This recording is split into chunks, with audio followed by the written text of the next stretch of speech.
डोक्यात सुजी सम्राट की सेना कर्मा की राग गौतम बुद्ध लीडर अपन सुनने को मिलते हैं। तो साथियों आप तसल्ली पूर्वक सर को सुनेंगे। इनके बाद जो है हमारे बीच में श्रद्धेय शेर सिंह भौरजी आएंगे और वो अपनी बात रखेंगे जो हमारे बीच में पहुंचे नहीं है, जिन्होंने पूरी दुनिया को प्यार का संदेश दिया। देखिए आज हम तथागत गौतम बुद्ध की एक जन्मदिन के अवसर में हम यहाँ पे बैठे हैं। बुद्ध पूर्णिमा है, पूरी दुनिया में मनाया जा रहा है, केवल भारत में नहीं। बुद्ध एक ऐसे हैं जो पूरी दुनिया में मनाए जाते हैं।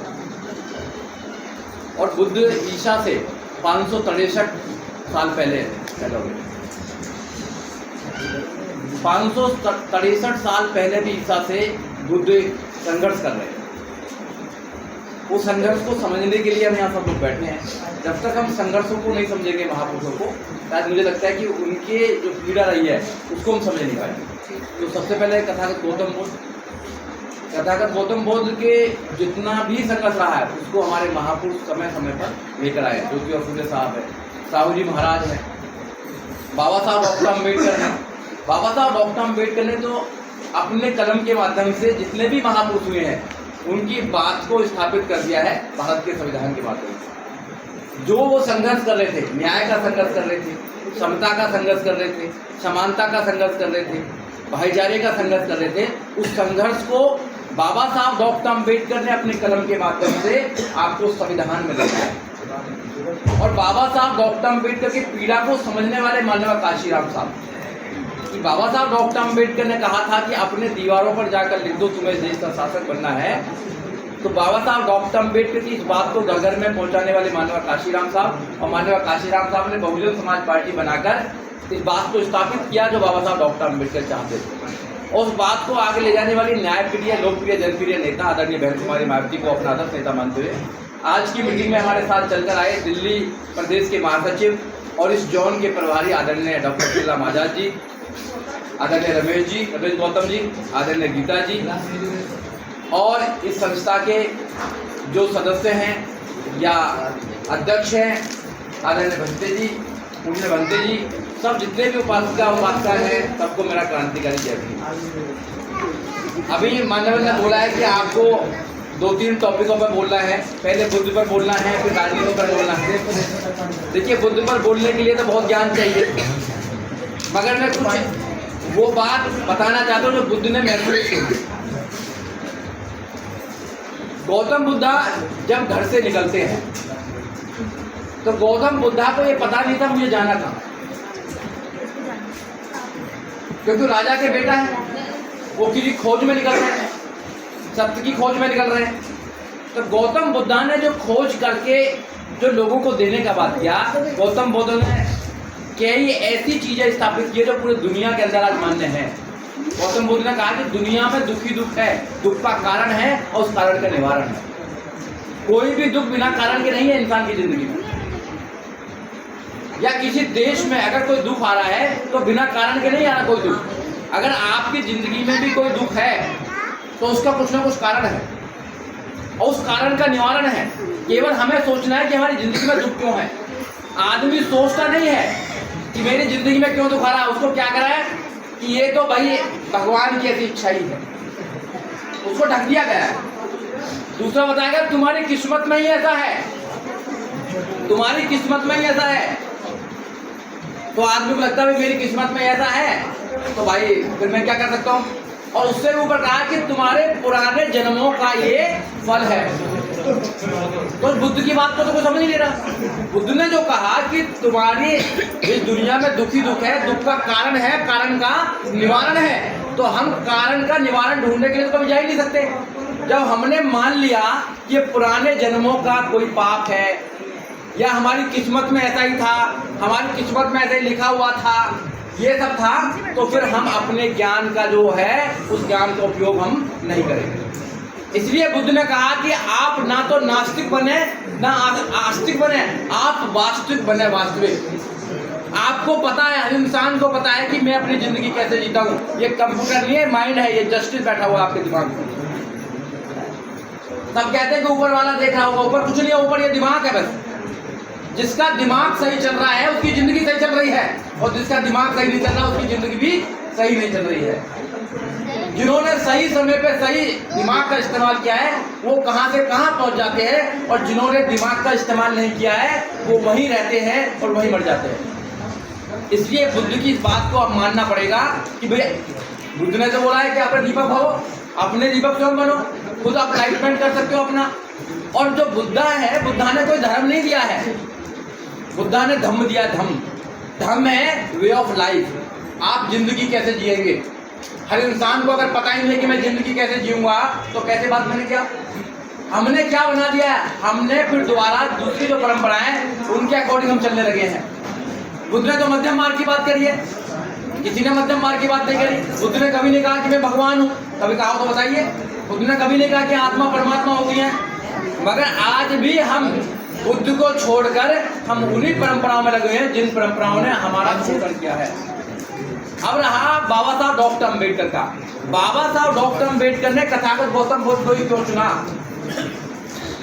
बाबा साहब डॉक्टर अम्बेडकर ने तथागत गौतम बुद्ध को ही क्यों चुना? बताइए आप। बाबा साहब डॉक्टर अम्बेडकर चाहते थे कि जो यहाँ के डिप्रेस क्लास है, यहाँ के जो मूल निवासी हैं, यहाँ के जो बहुजन हैं, यहाँ के जो वंचित समाज, शोषित समाज के लोग हैं, उनको मैं एक ऐसा रास्ता देना चाहता हूँ जिंदगी जीने का जो वास्तविक हो, वैज्ञानिक हो, तार्किक हो, समता पर आधारित हो, समानता पर आधारित हो, भाईचारे पर आधारित हो, न्याय पर आधारित हो। बाबा साहब डॉक्टर अम्बेडकर सोच रहे थे। बाबा साहब डॉक्टर अम्बेडकर ने उनके जितने भी ग्रंथ थे, सबसे बड़ा ग्रंथ तो उनको मनुस्मृति थी। मनुस्मृति को 25 दिसंबर 1927 को जलाने का काम किया। उस समय जला दिया, लगभग 100 साल पहले, क्योंकि 27 आने वाली है। हमारे जो बुजुर्ग हैं, हमारे जो महानायक हैं बाबा साहब डॉक्टर अम्बेडकर, इस देश में उस परंपरा को जलाने का काम कर रहे हैं। और बाबा साहब डॉक्टर अम्बेडकर ने कहा कि मैं हिंदू पैदा हुआ मगर हिंदू बनूंगा नहीं। तो बाबा साहब डॉक्टर अम्बेडकर ने पूरे दुनिया के जितने भी धर्म थे सबकी स्टडी करी कि मैं अपने लोगों को कहाँ लेकर जाऊं। अगर मैं हिंदू नहीं हूं तो कहीं ना कहीं तो जाना पड़ेगा मुझे अपने लोगों को ले जाकर। तो बाबा साहब डॉक्टर अम्बेडकर ने पूरे दुनिया के धर्मों को स्टडी करने के बाद में पाया कि बुद्ध जो है वो बुद्ध ही ऐसे एक ऐसा धर्म है जहाँ पर मेरे लोग अपने आप को मान सम्मान की जिंदगी जी सकते हैं और अपने आप को सुरक्षित रख सकते हैं। बुद्ध जो है वो पूरी दुनिया में है। बाबा साहब डॉक्टर अम्बेडकर जानते हैं। बाबा साहब डॉक्टर अम्बेडकर ने कहा कि मैं अपने लोगों को अगर बुद्ध देकर जाऊंगा तो अपने लोग आराम से जीवन को बिता पाएंगे और मान सम्मान की जिंदगी जी पाएंगे। तो बाबा साहब डॉक्टर अम्बेडकर ने 14 अक्टूबर 1956 को नागपुर के अंदर लाखों लोगों के बीच में बुद्ध धर्म को स्वीकार किया और अपने लोगों को आदेश दिया कि आप बुद्ध के रास्ते पर चले जाए। अफसोस की बात तो यही है कि हम बाबा साहब डॉक्टर अम्बेडकर को मानते तो हैं कि बाबा साहब डॉक्टर अम्बेडकर, मगर हम बाबा साहब डॉक्टर अम्बेडकर की आखिरी बात को बिल्कुल मानने के तैयार नहीं है कि हम बुद्ध के रास्ते पर चलने के लिए तैयार नहीं। बुद्ध के रास्ते पर चलना इतना आसान नहीं है। बुद्ध ने जो संघर्ष किया, बुद्ध ने उस समय दो धर्म जो थे, एक धर्म है, वो समकालीन है। अगर आप महावीर देखेंगे, महावीर को जो जैन धर्म के वो हैं, वो भी उस समय 599 ईसा पूर्व हुए हैं, वो भी समकालीन है। एक धर्म के लोग सम्मानित हैं और एक धर्म के जो लोग हैं वो अपमानित कैसे हो सकते हैं? तो ये सोचने वाली बात है, क्योंकि सबसे ज्यादा जो विरोध किया है इस षड्यंत्र का, हिंदू धर्म के षड्यंत्र का, वो बुद्ध ने किया। बुद्ध ने कहा कि मानव एक समान, आत्मा परमात्मा नहीं होती, कोई भगवान नाम की कोई चीज नहीं होती है। जो इंसानों के दुख है वो खुद के बनाए हुए दुख है। बुद्ध ने तो उनकी सारी व्यवस्था को खत्म कर दिया। अब जो लोग हैं, हिंदू रीति रिवाज के जो लोग हैं, वो सोचते हैं अगर बुद्ध इस देश में रहेंगे तो ये लोग जितने भी हैं शुद्ध हो जाएंगे, ये तर्कवान हो जाएंगे, ये बुद्धि वाले लोग हो जाएंगे, ये तो प्रसन्न करेंगे। तो उन्होंने कहा कि बुद्ध को खत्म किया जाए। बुद्ध की जितनी लाइब्रेरी थी, किताब थी, उनके जितने यूनिवर्सिटी थी, सब में आग लगाई गई। सब सारे चीज़ों को ख़त्म किया गया कि इनका इतिहास ख़त्म कर दो, फिर इनको कुछ पता ही लगेगा। अगर आपके इतिहास को ख़त्म कर दिया जाएगा तो फिर आप इतिहास कैसे बनाएंगे, कैसे जानेंगे? बुद्ध का जो कल्चर है बहुत रिच कल्चर है।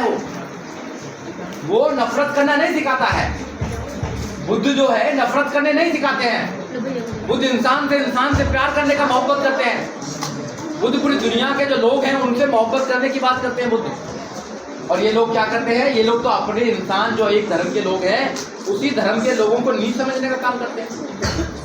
तो बुद्ध ने जो जिसको ये बोलते हैं कि आज हिंदू धर्म है, हिंदू धर्म को बाबा साहब डॉक्टर अम्बेडकर के माध्यम से हम लोगों ने छोड़ने का काम किया। आज यार जितने बैठे हैं कितने लोग हिंदू धर्म को छोड़ के हैं वो बुद्ध मानते हैं अपने आप को, मेरे को नहीं पता है। मगर जब तक आप अपनी आइडेंटिटी नहीं बनाएंगे, क्योंकि आपकी हिंदू धर्म में कोई आइडेंटिटी नहीं है। आप चौथे पायदान पर आते हैं।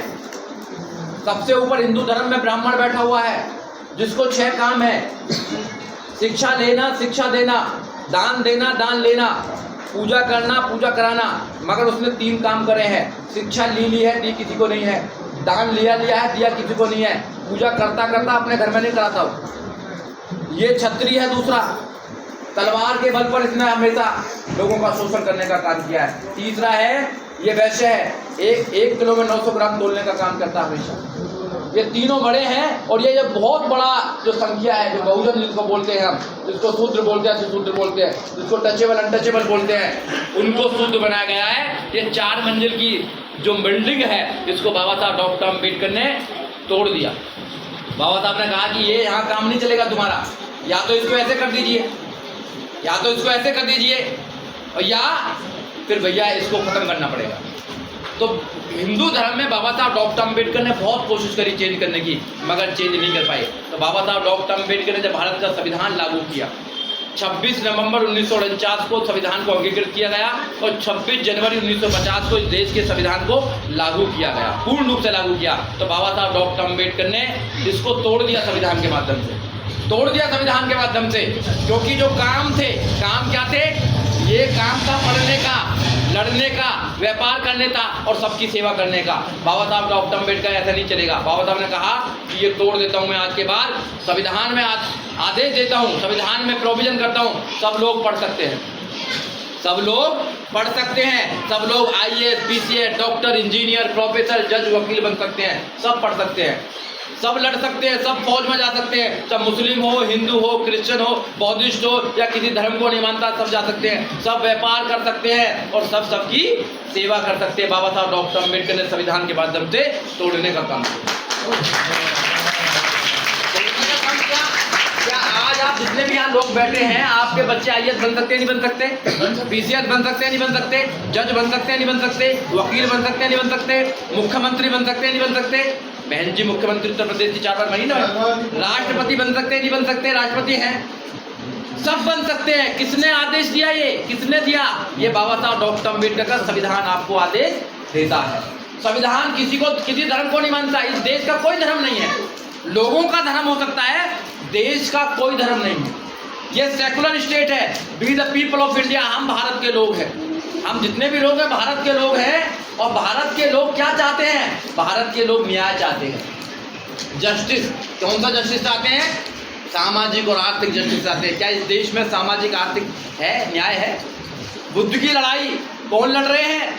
बुद्ध ने लड़ाई छेड़ी, जो लड़ाई छेड़ी है उसको ज्योतिबा फूले, साहू जी महाराज और बहुत सारे लोग लड़ रहे हैं। और बाबा साहब डॉक्टर अम्बेडकर, मानव काशीराम साहब, बहन जी और आप करोड़ों लोग लड़ रहे हैं। क्या आज भी सामाजिक न्याय मिला आप लोगों को? सामाजिक न्याय क्यों नहीं मिला आप लोगों को? इसलिए सामाजिक न्याय नहीं मिला क्योंकि आपने बाबा साहब डॉक्टर अम्बेडकर की बात को नहीं माना, आपने बुद्ध की बात को नहीं माना। बुद्ध ने कहा कि इस दुनिया में दुख ही दुख है, दुख का कारण है और कारण का निवारण है। आपने कहा कि इस दुख का कारण तो कोई और है। 8 हाथ वाली है, कोई 8 हाथ वाली होगी, कोई लंबे से सूंड वाला होगा, ठीक है ना, कोई कुछ होगा। सबसे पहले घर बनाएंगे, सबसे पहले खोज के लगाएंगे, लंबे सूंड वाले की भी लगाएंगे। मैं आप महिलाओं से पूछना चाहता हूँ भाई, जो सबसे लंबे सूंड वाले की लगाते हो आप, कि अगर तुम कोई शादी भी करते हो तो सबसे पहले क्या करते हैं? कार्ड पर लंबे वाले सूंड वाले की फोटो होती है। आप सच सच बताना, अगर ऐसा बच्चा पैदा हो जाए जिसकी नाक थोड़ी लंबी हो जाए, आप खुश होंगे दुखी होंगे? बताइए आप ये सोचेंगे कि इससे शादी कौन करेगा? भाई इससे शादी कौन करेगा? 8 हाथ जो है 10 हाथ जैसे हैं, क्या ऐसा एक कल्पना नहीं है क्या? आपके दिमाग को कैप्चर किया गया है। हाँ नहीं मैं तो आपको ये समझाना है, जो नहीं लगाते हैं वो बढ़िया बात है, और जो नहीं लगाते हैं उनकी ड्यूटी है कि वो दूसरे लोगों को भी जाकर कहें, अपने रिश्तेदारों को कहें, अपने बहनों को कहें, अपने भाइयों को कहें, अपने फूफा चाचा जो भी है सबको बुद्ध के बनाइए। 80% लोग लगा रहे हैं, 80%। हाँ, क्योंकि हम इस समाज में रहते हैं, समाज का तरीका ही बिल्कुल अलग है। देखिए, ब्राह्मण ने अपना पूरा काम कर रखा है। एक ब्राह्मण से हमारी बहस हो रही थी। ब्राह्मण ने कहा कि वकील साहब जो आप बात करते हैं, उस समय ना तो आप थे ना मैं था, मगर आज तो आज़ादी है, आज कौन कहता आपके लोगों से कि हमको बुलाइए? आप लोग ही बुलाते हैं, जमाई की तरह खिलाते हैं और बाद में विदा भी देते हैं। अब रोक लीजिए आप, तो मेरे पास में कोई जवाब नहीं था। आपके पास कोई जवाब हो तो बताइए। उन्होंने कहा कि आज कोई ऐसा नहीं है कि आज कोई रोक लेगा आपको कि भैया आप बुलाएंगे तो आप जरूर बुलाना पड़ेगा आपको, आप खुद ही बुलाते हैं आप लोग।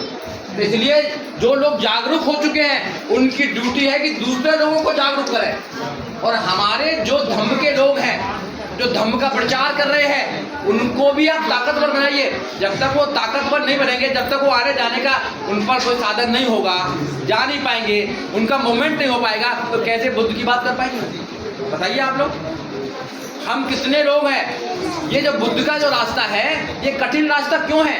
क्योंकि यहाँ चमक नहीं है, ये वास्तविक चीज है। वहाँ तो चमक है, वहाँ तो ऐसे गाने बजाते हैं कि जिसको डांस भी नहीं आ रहा वो भी झूमने लगता है, पागल हो जाता है, वो भी पागल हो जाता है। और वो अगर कोई कहीं सत्संग चल रहा हो और कहीं जागरण चल रहा हो तो महिलाओं को लामुड़िया आ जाता है, तुरंत ही आ जाता, नहीं आ जाता, तुरंत ही घूमने लगती हैं। वो ऐसा जाल बना रखा है, उस जाल से निकलने का काम ही अम्बेडकरवाद है। मैं उसको कहता हूँ वायरस। अगर किसी के दिमाग में एक बार वो वायरस आ गया, किसी महिला ने अपने बच्चे के दिमाग में अगर वो वायरस घुसा दिया, किसी व्यक्ति ने अपने दिमाग में अगर वायरस घुसा दिया, उस वायरस का कोई इलाज नहीं है। उसका एक इलाज है बुद्धवाद, उसका एक इलाज है अम्बेडकरवाद, और कोई इलाज नहीं है। क्योंकि ये जितने भी लोग डरते हैं, ये किसी से नहीं डरते। अगर ये डरते हैं तो केवल अम्बेडकरवाद और बुद्धवाद से डरते हैं, और किसी से। ये समय समय पे कहते भी रहते हैं कि इनका कोई इलाज ही नहीं है। ये तो जिसको हम भगवान मानते हैं तो उसको भगवान ही नहीं मानते। इनका क्या इलाज है भाई? इनका कोई इलाज नहीं है अम्बेडकरवादियों का। तो ये सबसे ज्यादा जो डरते हैं, आप कहते हैं कि मैं अम्बेडकरवादी हूँ, तो जितने भी वहाँ बैठे होंगे लोग, वो सब लोग शांत हो जाएंगे। कह रहे इसकी तो दवाई बनी नहीं हमारे पास आज तक, इसकी तो दवाई नहीं है हमारे पास में। कोई महिला कहते मैं नहीं मानती इस बात को, मैं तो अम्बेडकरवादी हूँ, मैं तो बुद्धवादी हूँ, मैं तो फूलेवादी हूँ, सावित्रीवादी हूँ, कहेगा तुम्हारा इलाज नहीं है बहन जी, आप चुप रहो। अगर सारे लोग ही ऐसे बन जाए अम्बेडकरवादी और बुद्धवादी, तो क्या हम इस देश में हमारी आइडेंटिटी नहीं होगी क्या? इस देश में मात्र एक नेता है, केवल एक नेता है, जिसने गौतम बुद्ध को, बाबा साहब डॉक्टर अम्बेडकर को सही मायने में स्थापित करने का काम किया। उनका नाम है बहन कुमारी मायावती। आप जितने भी प्रोग्राम देखेंगे, जितने भी पार्क के उद्घाटन देखेंगे, जितने भी बिल्डिंग के उद्घाटन देखेंगे, बहन जी जहाँ भी गई हैं, सारा काम गौतम बुद्ध के अनुसार किया गया, हमारे पूजनीय भंते जी ने किया है। नहीं तो क्या बताइए आप देख लीजिए, उठा लीजिए आप। अगर जो लोगों को नहीं पता है तो आप वीडियो उठाकर देख लीजिए। जो राष्ट्रीय दलित प्रेरणा का उद्घाटन जब बहन कुमारी मायावती जी ने किया था, बहुत सारे भंते थे, बहुत सारे भंते, उनके अकॉर्डिंग करने का काम किया। आप लखनऊ जाएंगे, लखनऊ में जब देखेंगे पार्कों का उद्घाटन किया, सारे बौद्धिस्ट रीति से किया। गौतम बुद्ध यूनिवर्सिटी 511 एकड़ में बहन कुमारी मायावती ने बनाने का काम किया, गौतम बुद्ध यूनिवर्सिटी बना दी। तो वहाँ पर गौतम बुद्ध का बहुत बड़ा भव्य एक बहुत बड़ा स्टैचू बनाया, बाबा साहब का स्टैचू है, बाबा साहब के नाम से लाइब्रेरी है, और बहुत बड़ी बनाने का काम किया। फिर इस देश के अंदर गौतम बुद्धा सर्किट बनाने का काम किया, जहाँ रेसिंग होती है, और गौतम बुद्ध राज्य को बना दिया, एक बना स्टेट को बना दिया, डिस्ट्रिक्ट बना दिया।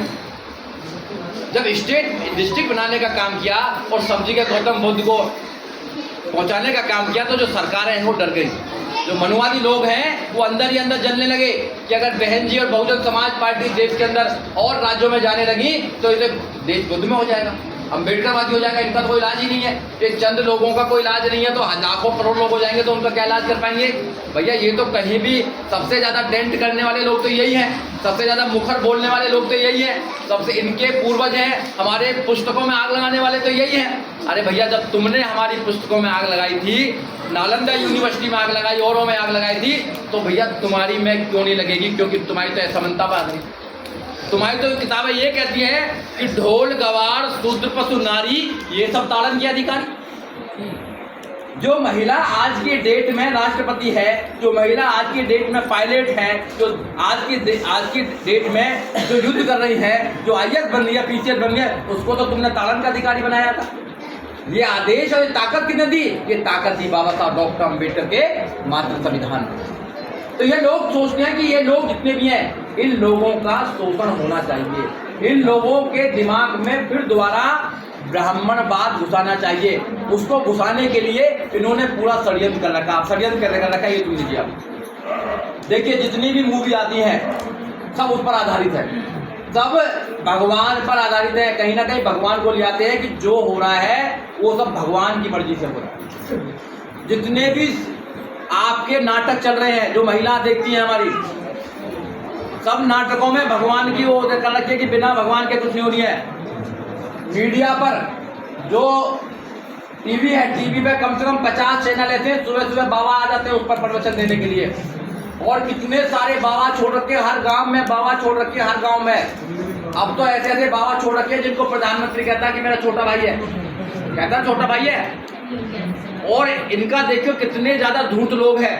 अगर कोई व्यक्ति मर जाता है तो उसको कहते हैं स्वर्ग चला गया। अगर स्वर्ग इतना ही आसान से मिलना होगा, अगर स्वर्ग होता, स्वर्ग नर्क होता, तो क्या वैज्ञानिक उसको ढूंढते नहीं? क्या वैज्ञानिक जो जिन्होंने आपको पानी नहीं दिया, जिन्होंने आपको खाना नहीं दिया, जिन्होंने आपको कपड़े नहीं दिए, जिन्होंने आपको पढ़ने नहीं दिया, जिन्होंने आपको मानव से मानव नहीं समझा, वो आपको स्वर्ग का रास्ता बताएंगे क्या? वो आपको बताएंगे क्या? कभी बताइए आप लोग ये। तो ऐसी कोई दुनिया में चीज नहीं है, सब यहीं पर है। केवल समय है, समय 70-75 साल सबको जीना है, सबको जीना है। 70-75 साल, 80 साल, 90 साल, 100 साल, कोई 100 साल का ज्यादा नहीं रहता। एक टाइम लिमिट है। मौत को रोका नहीं जा सकता है, मौत को धीमा किया जा सकता है। मौत को रोका नहीं जा सकता, उसको धीमा किया जा सकता है, उसको सही तरीके से अपना जीवन जीकर आप कोई रोक नहीं सकता। अगर अंबानी कहे कि मैं तो 5,000 करोड़ अपने बेटे की शादी में लगाता हूं पैसे, भैया 5,000 करोड़ ले लो और मेरे को 500 साल जिंदा रख दो, ऐसा हो सकता है क्या? नहीं हो सकता। वो अपने बाप को नहीं बचा पाया, तो मौत को नहीं रोका जाता। समय सबके बराबर है, सबके पास है। प्रकृति ने सबको बराबर दिया है, सबको सब कुछ बराबर दिया। प्रकृति ने कोई न्याय नहीं किया, प्रकृति ने अन्याय नहीं किया। आप जितने भी समाज हैं, जितने भी धर्म हैं, सब लोग एक से ही होते हैं। सबके तो आँख होती है, कान होता है, पैर होते हैं, सब एक से बनाए हुए हैं। सब एक तरीका से पैदा होते हैं, एक तरीका से मरते हैं सारे लोग। सब ऑक्सीजन लेते हैं, सब पानी पीकर जीते हैं। कोई पेट्रोल नहीं पी रहा कि भैया वो ब्राह्मण है पेट्रोल पी के चल रहा बहुत तेज, ऐसा है क्या कि पेट्रोल पिया गए तो सब पानी पीते हैं। सब रात को सोते हैं और सोने का तरीका 24 घंटे है। सबके पास 24 घंटे हैं, आपके पास भी 24 घंटे, आपके पास 24 घंटे, मेरे पास भी 24 घंटे। Even the prime minister of this country have the 24 hour. देश का प्रधानमंत्री भी 24 घंटे है, बड़े बड़े लोग हैं उनके पास भी 24 घंटे हैं, सबके पास 24 घंटे हैं। वो 24 घंटे में पूरी दुनिया को चलाने का काम करते हैं। 24 घंटे में हम अपने आप को नहीं समझ पाते हैं। बुद्ध को मानने वाले लोगों को अपने आप को जानना जरूरी है कि हम क्यों यहाँ पैदा हुए हैं, हमारा मकसद क्या है लाइफ में। केवल हमारा मकसद ये है कि खाना खाना, उठना, सोना, बच्चे पैदा करना, ये तो हमारा मकसद नहीं है। ये तो जानवर भी बहुत अच्छी तरह करते हैं भाई, ये तो जानवर भी बहुत अच्छी तरह करते हैं ना। देखिए जानवर खाना भी खाते हैं, जानवरों के बच्चे भी पैदा हो रहे हैं, जानवर आपसे कोई मदद भी नहीं ले रहे हैं। और ये जितने भी लोग यहाँ बैठे हैं मेरी एक बात से सहमत होंगे, आपने किसी जानवर को सुसाइड करते हुए नहीं देखा होगा। आपने सब कुछ छीन लिया उनका, आपने जंगल छीन लिया, सारा कुछ छीन लिया, मगर एक भी जानवर को आपने सुसाइड करते देखा क्या? इवन यहाँ तक कुत्ते को भी सुसाइड करते नहीं देखा होगा। जो भी आता हो बजाता है उस पर, जो भी आता हो मारता है। मगर आपने आदमी जब भी सुसाइड कर रहा है क्यों सुसाइड कर रहा है? क्योंकि उसने अपने आप को नहीं पहचाना है। वो एक रेस में दौड़ रहा है, रेस में दौड़ रहा है। बुद्ध ने ऐसा नहीं बताया, बुद्ध ने कहा कि मध्यम मार्ग होना चाहिए। आप बुद्ध के मानने वाले हो तो बुद्ध को समझना पड़ेगा आपको। मध्यम मार्ग से जो व्यक्ति चलता है वो व्यक्ति हमेशा बहुत ऊंचाई पर पहुंचता है। जो मध्यम मार्ग का प्रयोग नहीं करता है वो कभी नहीं पहुंच पाता है। हम क्या करते हैं, हम ये सोचते हैं कि कोई आशीर्वाद हो जाए। हम क्या सोचते हैं, जब महिला यहाँ बैठी है सारी, कि भाई बाबा कोई आशीर्वाद करेगा, बाबा कोई आशीर्वाद देगा। सोचते जागरण में जाते हैं या कहीं और जाते हैं, क्या है वो हमें आशीर्वाद देगा, कोई आशीर्वाद से सब कुछ हो जाएगा। और भगवान को दो प्रकार के लोग मानते हैं। भगवान को केवल मात्र दो प्रकार के लोग मानते हैं। एक कायर मानते हैं और एक कायर और एक लालची लोग मानते हैं। तीसरे प्रकार का कोई मान नहीं देते। कायर कौन से लोग? जो डरपोक लोग को है, मैं मर ना जाऊं, मैं पहाड़ों में घूमने जा रहा हूं, मैं गाड़ी ना गिर जाए, पहली बार मेरा बेटा मुझे जहाज में बैठा रहा, कहीं गिरी ना जाकर ऐसी ना हो जाए, कहीं कुछ ना हो जाए, कहीं कुछ, डरते रहते हैं हमेशा। उनका काम है डरना, केवल डरना डरना। वो डरपोक है। और भगवान मुझे बचा लेना, भगवान मुझे बचा लेना, भगवान मुझे बचा लेना, भगवान, यही करते रहते हो, मुझे बचा लेना। वो बचाने वाला नहीं है तुम खुद अपने आप को बचाने वाले हो और कोई तुम्हें बचाने वाला नहीं है। दूसरे लालची लोग कौन है? भगवान एक लौंडे की नौकरी लगा दे, दूसरा लगवा दो, भगवान ये करा दो, भगवान ये तो दे दिया, ये और दे दो, भगवान ये तो दे दिया, ये और दे दिया। इसका मतलब है तुमने अपनी ताकत पर क्वेश्चन मार्क लगा दिया, क्योंकि तुम कुछ नहीं कर रहे, जो कोई और ही कुछ कर रहा है। हमारे परिवार में कोई भगवान की पूजा नहीं होती है। 12 वकील हैं आज की डेट में, 12 वकील, और कोई भगवान मुझे मारेगा तो कौन मारेगा? इंसान ही मारेगा, कब मारेगा? या तो एक्सीडेंट से मरूंगा, या बीमारी से मरूंगा, है ना, या किसी और से मर जाऊंगा। डरना कैसे? कौन भगवान मार रहा तुमको बताओ ना। केवल ये आपको गुलाम बना रखा, मानसिक गुलाम बना रखा, इसको बाहर निकालना पड़ेगा। मानसिक गुलाम आपको बुद्ध को समझना पड़ेगा, बाबा साहब डॉक्टर अम्बेडकर को समझना पड़ेगा। बाबा साहब ने कहा कि अगर आपने जीवन का, आपने अगर जन्म लिया है इंसान का, तो उसको इंसान की तरह जीना भी सीखिए। आपने बच्चे पैदा करे तो उनको अच्छा नागरिक बनाने का काम कीजिए, उनको पढ़ाइए। आपका काम ये है, उनको पढ़ाकर IAS पीछे डॉक्टर इंजीनियर अच्छा नागरिक बनाइए उनका। हम वो तो काम नहीं कर रहे हैं।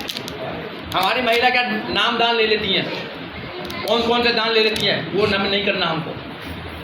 उनकी महिला जो है वो IAS बन रही है, PCS बन रही है, डॉक्टर बन रही है, सब कुछ बन रही है, पूरा एक्टर बन रही है, डांस कर रही है, करोड़ों रुपए कमा रही है, ना। हमारी महिला हमेशा नहीं है, ये है। क्यों ऐसा क्यों बताइए? अरे आपके पास में दुनिया का सबसे रिच कल्चर है, आपके पास में, उनके पास में नहीं है ये।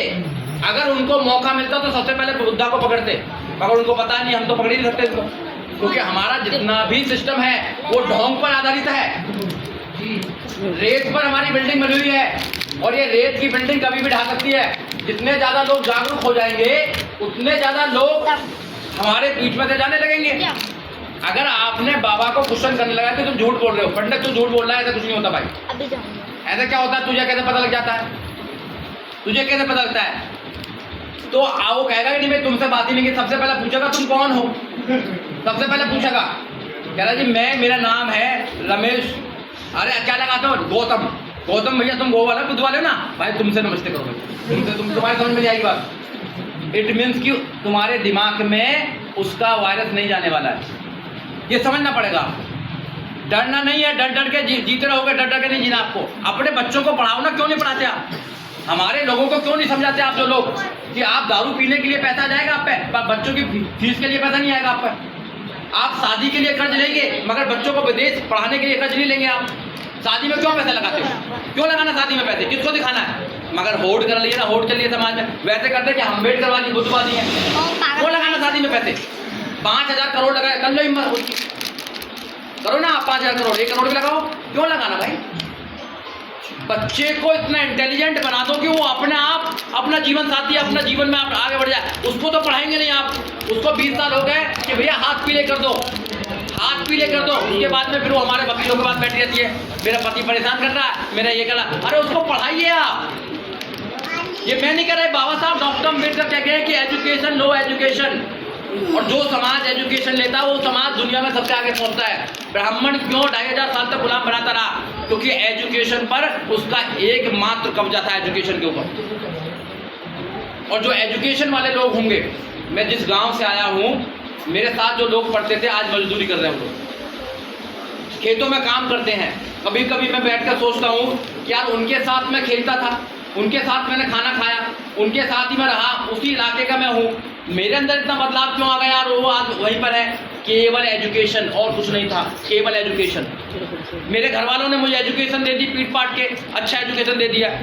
उसके बाद मैं आज यहाँ ऐसे बोल पा रहा हूँ, ऐसी ज़िंदगी, अच्छी बढ़िया ज़िंदगी जी रहा हूँ। उन लोगों ने एजुकेशन नहीं ली, इसलिए वो ऐसी ज़िंदगी जी रहे हैं। तो हमारे दुख का कारण है कि हम लोग ज्ञानवान नहीं हैं। हम लोग बुद्ध की बात नहीं करते हैं। बुद्ध ने ज्ञान की बात करी है, तर्क की बात करी है, विज्ञान की बात करी है। हम कहाँ करते हैं बात? एजुकेशन को समझते हैं नौकरी लग रही, नौकरी के लिए नहीं है एजुकेशन। एजुकेशन नौकरी के लिए नहीं, एजुकेशन अच्छा जीवन जीने के लिए, आपको दुश्मन की चाल को समझने के लिए, कोई ढोंगी बाबा आ रहा उसको जवाब देने के लिए, आपके बच्चों का शोषण ना कोई कर ले उसको जवाब देने के लिए आपको करनी है एजुकेशन। और हम अम्बेडकर की बात करते हैं। कैसे हम अम्बेडकर की बात करते हैं? अम्बेडकरवादी, कोई भी अम्बेडकरवादी वो डरता नहीं अम्बेडकर, क्योंकि बाबा साहब डॉक्टर अम्बेडकर नहीं डरे। बाबा साहब डॉक्टर अम्बेडकर डरे क्या? बाबा साहब डॉक्टर अम्बेडकर ने 22 डिग्री, 32 डिग्री और 9 भाषाओं का ज्ञान बाबा साहब डॉक्टर अम्बेडकर को। सिंबल ऑफ नॉलेज बाबा साहब डॉक्टर अम्बेडकर। कोलंबिया यूनिवर्सिटी ने 300 साल का सर्वे किया, 300 साल का सर्वे करके पाया कि जब 300 साल में जितने भी विद्यार्थी हमारे यहाँ पढ़े हैं, सबसे ज़्यादा इंटेलिजेंट कौन था? उन्होंने पाया कि बाबा साहब डॉक्टर अम्बेडकर सबसे ज़्यादा इंटेलिजेंट थे। उनको सिंबल ऑफ नॉलेज का खिताब दिया गया। सिंबल ऑफ नॉलेज, वो यहाँ पर आकर पानी की लड़ाई लड़ रहे हैं। आपको पानी पीने का अधिकार भी नहीं था। जिस देश में गंगा, जमुना, सरस्वती, हजारों नदियाँ हैं, मीठा पानी देश के अंदर बहुत ज़्यादा है, वहाँ लोग पानी की लड़ाई लड़ रहे हैं। आज भी पानी की लड़ाई है। पानी की लड़ाई कमी नहीं है पानी की, आपको जानबूझकर नहीं दिया जा रहा। नाली की लड़ाई है, पानी की लड़ाई, नाली की लड़ाई, पड़ोसी की लड़ाई, भाई की लड़ाई, देवरानी की लड़ाई, ये लड़ाई है। हमारी लड़ाई तो कुछ और है। हमारी लड़ाई है इस देश में अपने आप को स्थापित करना, मान सम्मान से जिंदगी जीना, ये हमारी लड़ाई होनी चाहिए। हमारी लड़ाई कुछ और ही हो गई है। अपनी लड़ाइयों को समझना पड़ेगा। हमारी लड़ाई है इस देश में शासन स्थापित करना, सत्ता में स्थापित होना, ये हमारी लड़ाई है। जब तक आप बाबा साहब डॉक्टर अम्बेडकर के सही विचारों की बात नहीं करेंगे और बाबा साहब डॉक्टर अम्बेडकर के विचारों को अपने अंदर नहीं उतारेंगे, पूर्ण रूप से नहीं उतारेंगे, जब तक आपका उद्धार हो नहीं सकता। क्योंकि बाबा साहब डॉक्टर अम्बेडकर ने आपको सारे रास्ते देकर गए हैं। केवल मात्र बाबा साहब डॉक्टर अम्बेडकर एक ऐसे महापुरुष हैं जिन्होंने आपको जीवन के सारे रास्ते दिए हैं। बताना है आपको, अपने बच्चों को समझाना है, और जितने लोग भी अपने बच्चों को अम्बेडकरवादी बना देंगे उनका जीवन बिल्कुल डिफरेंट हो जाएगा। अब जो साथी बैठे हुए हैं कि वे राजनीति की बात करनी है, तो देखिए आज के मौके पर हम बाबा साहब डॉक्टर अम्बेडकर के सारे लोग मानने वाले हैं, खुद के मानने वाले हैं। राजनीति क्यों जरूरी है ये आपको समझना पड़ेगा। ये मैं नहीं कह रहे, बाबा साहब डॉक्टर अम्बेडकर कहते हैं कि अपनी दीवारों पर जाकर लिख दो तुम्हें देश का शासक बनना है। बाबा साहब डॉक्टर अम्बेडकर ने क्यों कहा आपसे कि आपको इस देश का शासक बनना है? बाबा साहब डॉक्टर अम्बेडकर का जो इशारा भी है, हमारे लोग बताते हैं या हम लोग भी ये जानते हैं कि बाबा साहब डॉक्टर अम्बेडकर कह क्या रहे हैं। बाबा साहब डॉक्टर अम्बेडकर का इशारा है, भारत का संविधान हाथ में है, और बाबा साहब डॉक्टर अम्बेडकर कह रहे हैं, बाबा साहब डॉक्टर अम्बेडकर पार्लियामेंट की तरफ कह रहे हैं कि this is the power of temple, you capture it. आप यहाँ इस और मंदिरों में जाने की जरूरत नहीं है आपको पार्लियामेंट में अपने विचार के लोगों को भेजने की जरूरत है, क्योंकि पार्लियामेंट में ही कानून बनते हैं। देश में क्या कहाँ क्या होगा ये पार्लियामेंट डिसाइड करता है, ये देश का प्रधानमंत्री डिसाइड करता है, ये देश के मुख्यमंत्री डिसाइड करते हैं, क्योंकि उस स्टेट में होने वाला क्या है। राजनीति हमारे लिए क्यों जरूरी है? राजनीति इसलिए जरूरी है हमारे लिए क्योंकि प्रत्येक व्यक्ति राजनीति का हिस्सा है। कोई भी व्यक्ति राजनीति से अछूता नहीं बच सकता है। राजनीति इसलिए हमारे लिए जरूरी है क्योंकि हमारे जितने भी रास्ते निकलते हैं वो सब राजनीति से निकलते हैं। बाबा साहब डॉक्टर अम्बेडकर ने राजनीति के लिए बताया, मगर हमने उस पर कोई गौर नहीं करी है।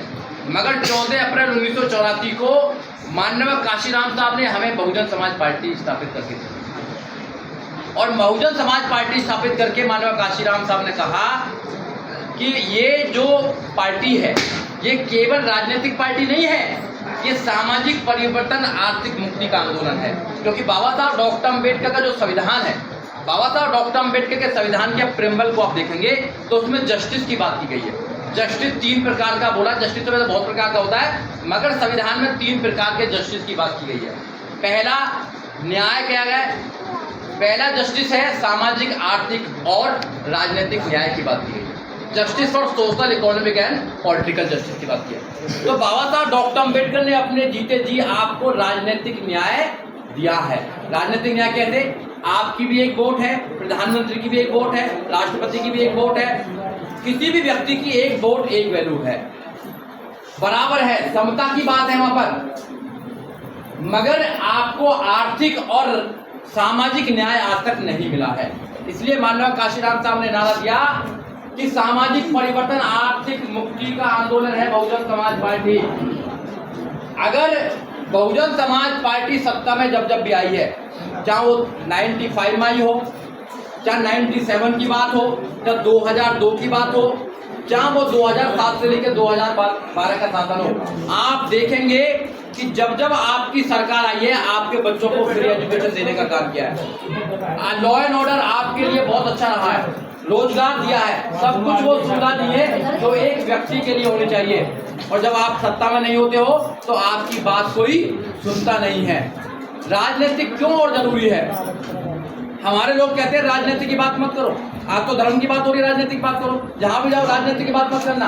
भैया ये तो राजनीतिक है, राजनीति की बात, राजनीति से इतने डरते हैं हमारे लोग, इतना चिढ़ते भी है कि उनको राजनीतिक लोग पसंद ही नहीं है, उनको राजनीतिक पसंद ही नहीं है। इट मीन्स की या तो उन पर राजनीति आती नहीं है, या तो उन्होंने बाबा साहब डॉक्टर अम्बेडकर को नहीं पढ़ा है। अगर राजनीति इतनी बुरी होती तो जिनकी दादी को 30 गोली मारी गई, जिनके पिताजी को बम से उड़ा दिया गया, राजीव गांधी को, उनके बेटे को तो इटली में चला जाना चाहिए अपनी नंदान में और कहना चाहिए थे मुझे राजनीति से कोई लेना देना नहीं है, मेरी दादी को मार दिया, मेरे पिताजी को मार दिया, मुझे तो कोई बिजनेस करना चाहिए।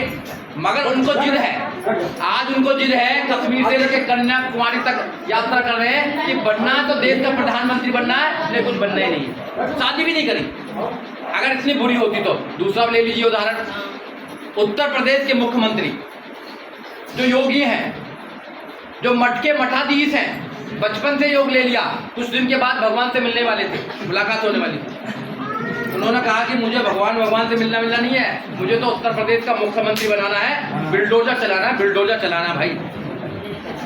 ये ना, जो लोग भगवान से मिलने वाले थे वो लोग छोड़ के आ रहे हैं कि हमें लेना देना नहीं है, हमें तो देश की राजनीति करनी है। और जिनके बाबा ये कह के गए हैं कि तुम अपनी दीवारों पर जाकर लिख दो तुम्हें देश का शासक बनना है, वो कहते हैं राजनीति की बात मत करो। वो कहते हैं कि तुम्हारी बहुजन समाज पार्टी कर क्या रही है, तुम्हारी बहन जी कर क्या रही है, तुम्हारे ये कौन कर रहा है। अरे मेरे भाई, बहुजन समाज पार्टी की जो विचारधारा है वो सामाजिक परिवर्तन, आर्थिक मुक्ति का आंदोलन की विचारधारा है। आप यहाँ जितने भी लोग बैठे हुए हैं, उत्तर प्रदेश से ज्यादा लोग आप बिलोंग करते होंगे। जब बहन कुमारी मायावती की सरकार उत्तर प्रदेश में चल रही थी 2007 से लेकर 2012 तक, क्या किसी की औकात थी कि आपकी तरफ पे उंगली उठा दे?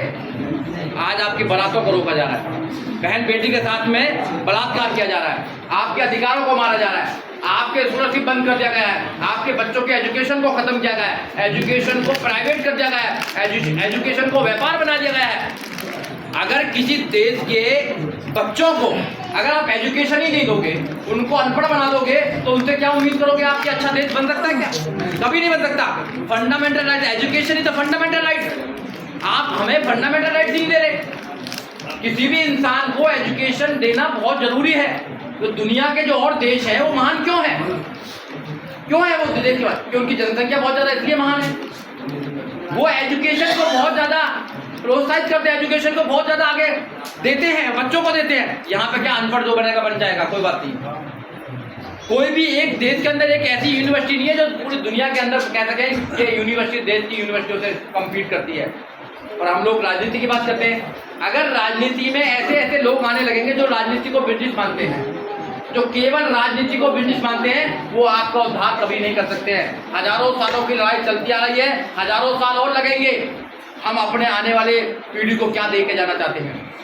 क्या हम यही देकर जाना चाहते हैं कि जो बाबा साहब डॉक्टर अम्बेडकर ने दिया उसको बचा के भी नहीं रखना चाहते हैं? बताइए। अरे बाबा साहब डॉक्टर अम्बेडकर ने आपके सारे रास्ते खोल दिए। बाबा साहब डॉक्टर अम्बेडकर ने केवल आपको चल रहा है, केवल सही मायने से ईमानदारी से उस रास्ते पर चलना है, आपका कोई शोषण नहीं कर पाएगा।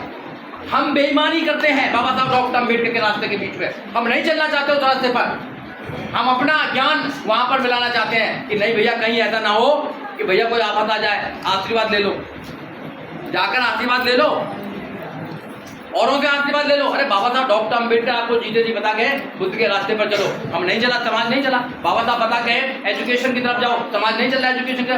बाबा साहब कह गए संगठित रहो, नहीं रहे संगठित। बाबा साहब कह गए संघर्ष करो, सत्ता के लिए संघर्ष करो, नहीं कर रहे सत्ता के लिए संघर्ष। किसी भी सरकार बन जाए हमें क्या लेना देना, हमें क्या लेना देना किसी की सरकार बन जाए। कोई भी आए, हमें तो नाली साफ करनी हो, क्या करना, हमें तो नाली की लड़ाई करनी है, हमें तो सास बहू की लड़ाई करनी है, हमें तो सास देवारानी की लड़ाई करनी है, हमें तो भाई भाई की लड़ाई करनी है, हमें तो भैया दो गज की लड़ाई पे करनी है। भाई को कुछ नहीं देंगे, दूसरा आदमी कुछ भी नहीं। हम कहाँ बुद्ध की बात कर रहे हैं, कहाँ हमने बुद्ध को उतारा, कहाँ हमने अम्बेडकर को उतारा, कहाँ हमने फूले को उतारा अपने अंदर, बताइए हम लोग कहाँ उतारा हमने कहीं नहीं उतारा। केवल हम नाम लेते हैं, केवल मूर्ति पर माला चढ़ाने का काम करते हैं, जो ऐसा लोग करते हैं। और जिन लोगों ने बुद्ध को, फूले को, अंबेडकर को, मानव काशीराम साहब को अपने अंदर उतार दिया है, उनकी ड्यूटी है कि वो जाग चुके हैं तो फिर वो घर पर ना बैठे, वो लाखों लोगों को जगाने का काम है। ये काम लाखों लोगों को जगाने का काम है, क्योंकि बुद्ध ने भी घर छोड़ दिया, फूले ने भी घर छोड़ दिया, बाबा साहब डॉक्टर ने भी घर छोड़ दिया, मानव काशीराम साहब ने घर छोड़ दिया, बहन जी ने घर छोड़ दिया। तो हमको भी अपने कीमती समय में से समय देना पड़ेगा, अपने भाइयों को समझाना पड़ेगा, अपनी बहनों को समझाना पड़ेगा, अपने आने वाले नौजवानों को समझाना पड़ेगा, अपने बच्चों को समझाना पड़ेगा कि तुम्हारा उद्धार केवल बुद्ध के रास्ते पर और अम्बेडकर रास्ते पर है, और किसी पर तुम्हारा उद्धार नहीं है। हर जगह तुम्हारा शोषण हो रहा है। जिस व्यवस्था में आप जाना चाहते हो, जिस व्यवस्था में आप जाना चाहते हो, रहना चाहते हो, वो व्यवस्था आपको इंसान भी नहीं मानती है। वो व्यवस्था नहीं है, वो धर्म नहीं है, मैं उसको क्रिमिनल कॉन्स्पिरेसी बोलता हूँ। कुछ लोगों ने हमारे खिलाफ क्रिमिनल कॉन्स्पिरेसी करके एक ऐसा षड्यंत्र बना रखा है जिसमें से इंसान कभी निकलता ही नहीं है। अगर एक बार अंदर उसके अंदर चला जाए तो इंसान कभी निकलता नहीं है, डरता ही रहता, पूरी जिंदगी डर डर के मरता है। उसके बच्चे भी डर डर के मरते हैं कि इसकी हड्डियों को कम से कम वहां फेंक आओ, नहीं तो दोबारा आएगा भूत बन के। कभी गंगा में फेंक आओ ना, कभी इसको ये करो, कभी इसको करो, कभी उसको करो, कभी क्या क्या लगा रखा है। मुक्त मानव नहीं बनना है, मुक्त मानव बनना पड़ता। अगर मुक्त मानव बनना चाहते हो आप, अगर मुक्त मानव बनना चाहते हो, और जो सबसे ज्यादा कीमती है दुनिया के अंदर वो समय चला जाता है, लौट कर नहीं आएगा। पैसा उठ जाएगा, 1 लाख रुपया उठ जाएगा, दोबारा कमा लोगे, मगर समय तुम्हारा चला गया, लौट कर नहीं आएगा। आएगा तो बता दीजिए आप। समय को कोई नहीं परचेज कर सकता, nobody can purchase a single second, कोई सिंगल सेकंड भी नहीं कर सकता। और हम समय को ऐसा बिताते रहते हैं, पूछो मत। और दो बात और मेरी मैं कहना चाहता हूँ। बाबा साहब डॉक्टर अम्बेडकर को पढ़ने का अधिकार नहीं था, मगर अंग्रेजों ने पढ़ाया बाबा साहब डॉक्टर अम्बेडकर को। किताब छूने का अधिकार नहीं था, हाथ पढ़ते थे। जिस इंसान को पढ़ने का अधिकार नहीं, 32 डिग्रियां ली, और जिसको किताब छूने का अधिकार नहीं था, 50,000 किताबों की लाइब्रेरी बाबा साहब डॉक्टर अम्बेडकर ने अपने घर में बनाई। कितनी किताबें हमारे घर में, कितनी किताबें हैं बताइए आप।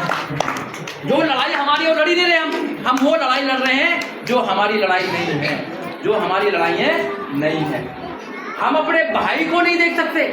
हम बुद्ध की बात करते हैं, अम्बेडकर की बात करते हैं, अरे भाई पे अगर 25 गज जमीन ज्यादा हो जाए तो भैया हमारी लड़ाई हो जाती है।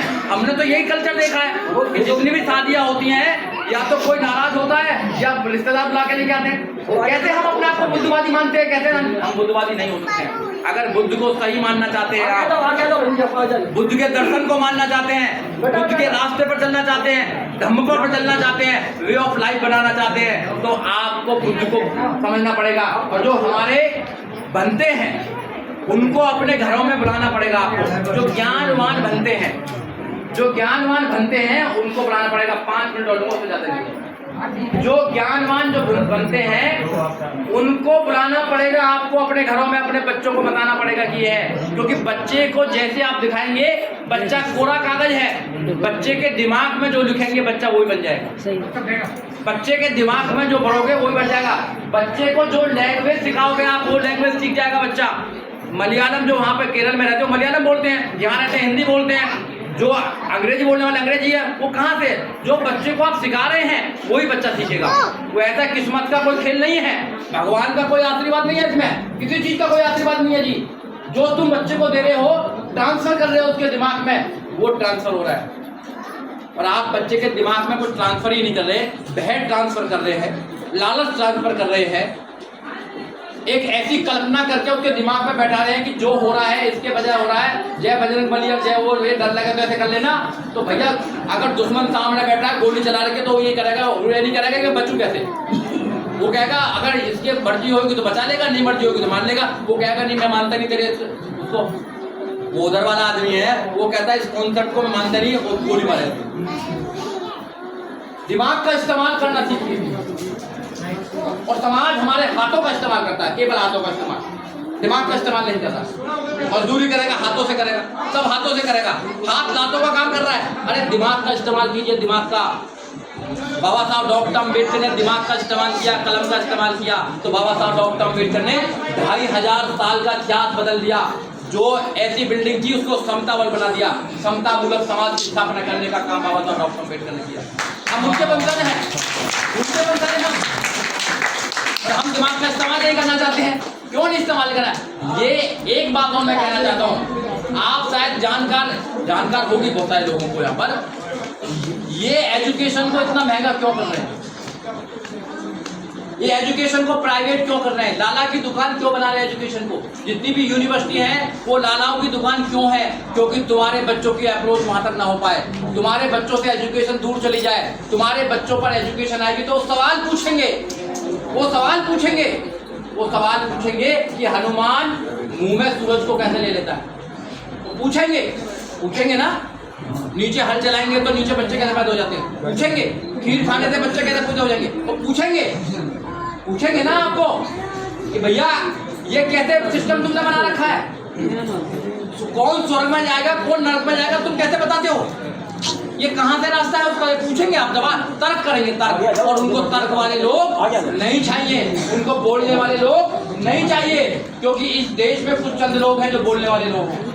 पहले बोलते हैं कि जिनको एक पूरा उनको अथॉरिटी है बोलने की, एडवोकेट लोग हैं, मगर 99% लोग एडवोकेट बोलने रहे आज की डेट में, सब शांत बैठे हैं। दूसरे पत्रकार सब शांत बैठे हैं। फिर प्रोफेसर हैं, बहुत से लोग प्रोफेसर हैं, टीचर, उनको बोलने का अधिकार, वो नहीं बोल पा रहे हैं। इट मीन्स कि अगर आप बोलेंगे नहीं तो कैसे बात बनेगी? आपको बोलने का अधिकार नहीं था, बड़ी मुश्किल से बाबा साहब डॉक्टर अम्बेडकर ने बोलने का अधिकार दिया आपको, पर आप बोल ही नहीं रहे। आप बोलना सीखिए, अपने बच्चों को बोलना सिखाइए, सवाल करना सीखिए, सवाल करना सिखाइए अपने बच्चों को। जब तक आप सवाल करना नहीं सीखेंगे, बुद्ध यही कहते हैं कि किसी बात को इसलिए मत मानो कि वो बहुत सालों से चली आ रही है, किसी बात को इसलिए मत मानो कि वो बहुत सालों से चली आ रही है या बहुत पुरानी है। अपनी बुद्धि की कसौटी को उतारो कि आज के युग में वो बात ताज़ी भी है, नहीं भी है। अगर किसी किताब में लिखा होगा कि आप कोई ऐसा गैजेट यूज नहीं करेंगे जो बाहरी बातों को सुनता हो, जैसे मोबाइल है, अगर किसी का धर्म कहता हो, किसी के धर्म ने मैंने क्यों नहीं कहा कि मोबाइल से बात नहीं करेंगे? महिला मोबाइल से बात नहीं कर सकती है, कोई महिला मानेगी बात को? कोई आदमी मानेगा? हम क्यों नहीं बात करेंगे? क्या वीडियो कॉलिंग नहीं कर सकते? क्यों नहीं मानेंगे भाई? जो बात आपको आगे लेके जा रही है उस बात को मानने में प्रॉब्लम क्या है? ब्राह्मण इस काम में सबसे आगे है। ब्राह्मण ने देखा कि अब पोथी पत्रा देखने से काम नहीं चल रहा, अब लोग विश्वास नहीं करते हैं, अब पढ़े लिखे लोग चाहिए, तो उन्होंने क्या करा? एप्पल का लैपटॉप लेकर आइए, एप्पल के लैपटॉप पे देखेंगे हम तुम्हारे जन्म। भैया अब नहीं चल रहा, धोती कुर्ता से काम नहीं चल रहा, अब पैंट शर्ट कोट पहन के देखेंगे हम तुम्हारे जन्म। वो अपने आप को कितनी जल्दी चेंज करता है। वो कहता है कि यहाँ से काम नहीं चल रहा, इस यूनिवर्सिटी से काम नहीं चल रहा, इस गोकुल से काम नहीं चल रहा, गुरुकुल से, मैं अपने बच्चों को भैया विदेश भेजूंगा पढ़ने के लिए, वो विदेश भेज रहा पढ़ने के लिए, और हम क्या कर रहे हैं? हम उसी चक्कर में लगे हैं। तो ये हमें समझना पड़ेगा। अम्बेडकरवादी लोगों से ये उम्मीद की जा सकती है, इस देश को बचाने वाले लोग अगर कोई होगा तो आने वाले समय में अम्बेडकरवादी लोग होंगे, नहीं तो ये देश जितना ज्यादा अंधविश्वास में जा रहा है, दुनिया का कोई देश इतना ज्यादा नहीं जा रहा है। ये देश अंधविश्वास में जानबूझकर भगाया जा रहा है, क्योंकि जब सरकारें किसी व्यवस्था को पोषित करती हैं, जब सरकारें किसी व्यवस्था को लेके आना चाहती हैं, तो वो सरकार पैसा लगाती है उसमें। जैसे आपने देखा होगा कुंभ का मेला, वो प्रायोजित सरकार का, क्योंकि सबको वो हिंदू बनाना चाहते हैं, सबको एक कलर का बनाना चाहते हैं। आपको समझना पड़ेगा अम्बेडकरवादियों को, ये एक कलर का देश नहीं है, ये एक भाषा का देश नहीं है, ये एक कल्चर का देश नहीं है। इसमें बहुत सारी भाषा हैं, बहुत सारे कल्चर हैं, हर 10 किलोमीटर पर कल्चर बदल जाता है, हर 10 किलोमीटर पर भाषा बदल जाती है। ये ऐसे बाबा साहब डॉक्टर ने be the people of India बनाया, ऐसे ही बन के भारत। भारत वैसे नहीं बन गया। भारत बहुत सारे कल्चरों को मिलाकर एक देश बना है। वो उसको खत्म करके केवल एक भाषा, एक रंग और एक धर्म बनाना चाहते हैं, जो सबसे ज्यादा हमारे लिए खतरनाक है। अम्बेडकर, इसलिए आवाज उठाइए। तुम्हारी आवाज जब जब उठेगी, ऐसे नहीं कि मेरी आवाज उठाने से क्या हो जाएगा। आज सोशल मीडिया है। माननीय काशीराम साहब ने 3 चीज बताया था, 3 टी बताई थी, टाइम, टैलेंट और ट्रेजरी। मगर चौथी हम बता रहे हैं, टेक्नोलॉजी। उस समय टेक्नोलॉजी नहीं थी। 4 टी का जो प्रयोग करेगा, जो समाज 4 टी का प्रयोग करेगा, वो समाज कभी पीछे नहीं जा सकता। पहला टैलेंट का, टैलेंट को अपने को बढ़ाइए। टैलेंट देना जरूरी है समाज में। कोई टैलेंटेड इंसान है, उसको समाज में टैलेंट देना, टाइम देना। कोई अगर कोई शोषण होता है तो आपको दिल्ली में बैठे पता लग जाता है और आप शेयर करने लगते हो, फटाफट शेयर करने लगते हो, ट्विटर करने लगते हो। सरकार घबराने लगती है और एक आदमी बोलता है कि आंदोलन करेंगे, तो सरकार के कान खड़े हो जाते हैं कि भैया आंदोलन होने वाला है। आवाज क्या आपकी आवाज है ना? आवाज हम शांत बैठे हैं, शांत बैठे बैठे यहाँ से चले जाते हैं। जिंदा हो तो जिंदा नजर आना जरूरी है। आपको ज्यादा काम करने के होते हैं। उनके पूर्वजों ने काम कर लिया, बहुत काम कर लिया। वो इतने बड़े बड़े मकानों में रहते हैं, सब कुछ है उनके पास में, फिर भी वो अपनी व्यवस्था को बनाने के लिए रात दिन काम कर रहे हैं। रिटायर्ड होकर उनके बुढ़े काम कर रहे हैं, सब काम कर रहे हैं, वो थकते नहीं है कभी भी। और हम लोग, अब तो उम्र हो गई है हमारी, थक गए हम तो। अब तो हम क्या करेंगे, अब तो बच्चे ही करेंगे। निराशा की बात है। हाथ भी मिलाएंगे तो क्या हाल चाल है जी, बाहर काम काट रहे हैं समय, भैया तुम पे सब ज्यादा कम है। इतनी मतलब नेगेटिव सोच है, इतनी नेगेटिव सोच कर ली है, जिससे ही बोलोगे नेगेटिव सोच है। हाथ मिलाओ तो हाथ ऐसा टूटा से मिलाएंगे। हाँ भैया चल रहा काम, क्या आफत आ रही है कोई? अच्छी तरह मिलाओ ना हाथ को भी। तुम्हारी बॉडी में अगर ताकत नहीं होगी, एनर्जेटिक नहीं होगे, तो दूसरा आदमी क्या करेगा तुम्हारा? दुनिया का सबसे ज्यादा खतरनाक है नेगेटिव इंसान। वो 50-50 किलोमीटर तक नेगेटिव कर देता है बीमारी। नेगेटिव नहीं होना कभी भी। अगर तुम्हारा सेनापति नेगेटिव होगा, सेना खत्म, डूब जाएगी, सेना डूब जाएगी। आप डूबेगी नहीं डूबेगी? अगर आप नेगेटिव बात करेंगे, हाँ झाड़ू बांधी होगी जब बांधी होगी, गले में हांडी बांधी होगी। अब कौन सा इंसान है यहाँ पर जो बनवाने के लिए तैयार है? अगर ऐसा कोई मौका आया कि अगर कोई झाड़ू बांधेगा, मैं मर जाऊंगा, मार दूंगा लोगों को, मगर कभी अपने गले में हांडी और झाड़ू नहीं बनवा दूंगा। क्या ऐसा हो सकता है? क्या बताइए? नहीं होगा। ये पॉजिटिव होना चाहिए आप लोगों को। जनसंख्या में ज्यादा आप हो तो माननीय काशीराम साहब ने एक नारा दिया है, उस नारे को आप साकार कर दीजिए। बस वोट हमारा, राज तुम्हारा, नहीं चलेगा, ये कर दीजिए। तो सबसे ज्यादा वोट में हम है, सबसे ज्यादा जनसंख्या में हम है। तुमने यही समझ लिया कि कुछ भी ले लो भैया, चाय P low, coffee P low, पैसा ले जाओ, मगर वोट की बात मत करो। वोट तो हम बाबा साहब डॉक्टर अम्बेडकर के हाथी को ही देंगे और किसी को हम देने वाले। तो वो क्या कहेंगे? वो कहेंगे कि हाथी वाले लोग जो है ना भैया, इनसे तो बात करनी बेकार। ये था पहले, ये उत्तर प्रदेश में था, ये मैंने अपनी आंखों से देखा है। हमारी बस्तियों में लोग नहीं आते थे, ये तो हाथी वाले ये नहीं देने वाले भैया, ये तो खा भी लेते, पी भी लेते, नहीं देते। मगर ये कहीं ना कहीं अपने लोगों ने तोड़ने का काम किया है। और जिस समाज की ताकत कम हो जाती है, हमारी ताकत ना आप मानो मत मानो। मैं एक बात और कहता हूँ कि लोग घोड़ी पर चढ़ने की कोशिश कर रहे हैं। घोड़ी पर चढ़ के उतार दिया, ये उतार दिया। सुनो जरा एक बात और सुनो। घोड़ी पर चढ़ने की बात कर रहे हैं, घोड़ी पर चढ़ने, घोड़ी उतार दिया। अरे माननीय काशीराम साहब तुम्हें हाथी पर चढ़ाना चाहते थे। हाथी पर ना कुत्ता पहुंचेगा वहां तक, ना कोई छोटा मोटा जानवर पहुंचता है। आप क्यों चढ़ना चाहते हो? आपने हाथी को कमजोर कर दिया है। जब भी हाथी इस देश में मजबूत रहा है, किसी की औकात नहीं कि तुम्हारी तरफ कोई उंगली उठा कर देखे। आप अपनी पावर को मजबूत कीजिए। वो लोग कम तादाद में हैं, मगर फिर भी वो अपनी पार्टियों को बनाए हुए हैं, अपनी पार्टियों को बनाए हुए वो लोग, अपने कल्चर को बनाए हो। और धर्म की रक्षा शासन और प्रशासन ही कर सकता है, राजा ही कर सकता है।